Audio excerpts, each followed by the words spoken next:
চলে আসলাম সেভার cafe. First যেটা নিয়ে কথা বলবো সেটি হচ্ছে এই রেস্টুরেন্টের ডেকোরেশন নিয়ে। খুব সুন্দর না? Welcome to Saver cafe.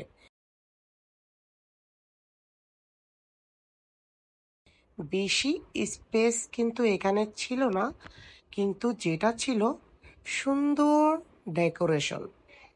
তাদের বিভিন্ন ওয়াল পেন্টিংগুলো খুবই সুন্দর এবং আকর্ষণীয় ছিল। দৃষ্টি নন্দিত এই ছবিগুলোই কিন্তু এই ক্যাফেটাকে অনেক আকর্ষণীয় করে তুলেছে। চারিদিকের ওয়ালে বিভিন্ন ধরনের দৃষ্টি নন্দিত এই ধরনের ছবি দেখতে খুবই আকর্ষণীয় এবং অনেকেই সেলফি তুলতেও পছন্দ করেছিল। অর্ডার দেওয়ার পরে রামেন নুডলস, ক্যাশনাট সালাদ এবং স্পাইসি, বলুন তো এটা কি? Yes, spicy chow mein. এত ঝাল এবং এত টেস্টি।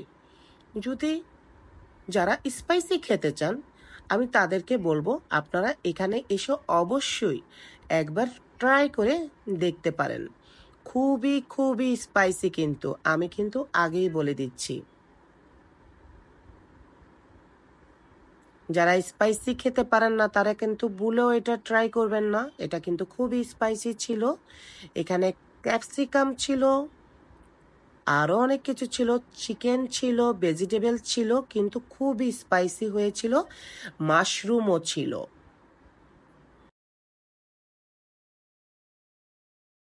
যদি যারা স্পাইসি খেতে চান তাদের জন্য খুবই মজাদার এই চাউমিনটি। বারবারই কিন্তু আমি এর ভিডিওটি করেছিলাম, কারণ আমার কাছে খুবই স্পাইসি লেগেছিল এটা।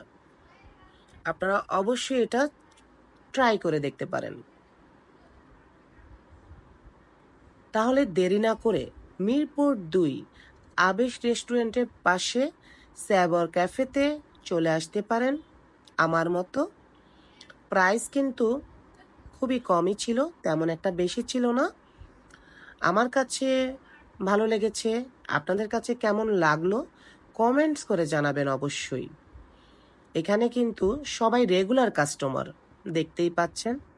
ছোট্ট সোনামণিরাও এসেছে তাদের অভিভাবক সাথে করে নিয়ে। আবার আমি স্পাইসি চাউমিনের ভিডিওটি আবার দিয়ে দিলাম, কারণ আমার কাছে আসলে এটা খুবই খুবই স্পাইসি লেগেছিল। যদি আপনারা স্পাইসি খেতে চান তাহলে এটা অবশ্যই চেক করে দেখতে পারেন। আল্লাহ হাফেজ, টাটা।